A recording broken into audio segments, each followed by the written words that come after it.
Pakistan has been struggling for a while now. Inches away from a complete economic meltdown, its economy has been in doldrums for at least the last 4 years. And a turnaround doesn't seem to be in sight.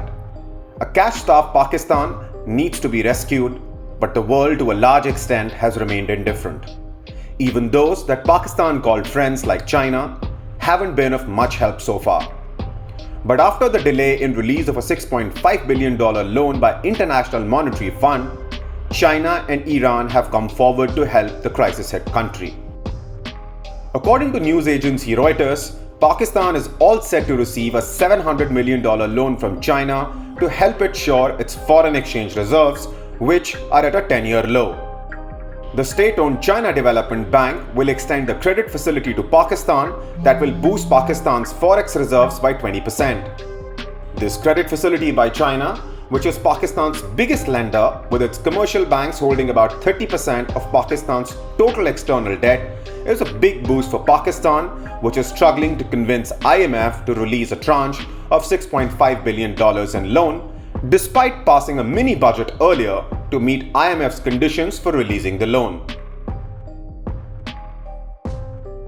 But this will barely help Pakistan tide over the immediate threat of a financial collapse. Pakistan needs a lot more money. At the international level, some are even wondering if India will extend a helping hand like it did with Sri Lanka.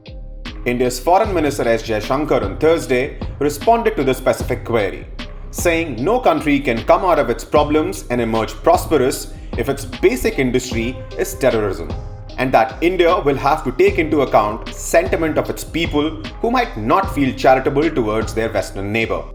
Any country in deep economic difficulties has to come out of it through, what the world can do is to provide options and support systems. But the bottom line has to be done by that country, and often it will require very tough choices. Now, I want all of us to remember, we went through this 30 years ago. So, it's not something which happens to other people. It also happened to us. It happened to us not once. It happened to us maybe not with the same severity at various other points of time in our modern history as well. But having said that, the reality of this particular relationship is that it has a fundamental issue which we cannot and we must not avoid. And that issue is that of terrorism. Because the moment you start doing these walkarounds, that, let's find a joint statement which will which will get us agreed language. Let us reach out at this point and see where this goes. That's been the talk of the last 75 years. And look where it got us.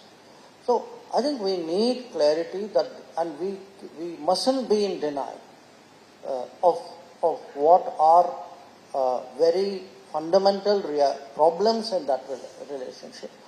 And just as a country has to fix its economic issues, a country has to fix its political issues too. A country has to fix its social issues. No country is ever going to come out of a difficult situation and become a prosperous power if its basic industry is terrorism.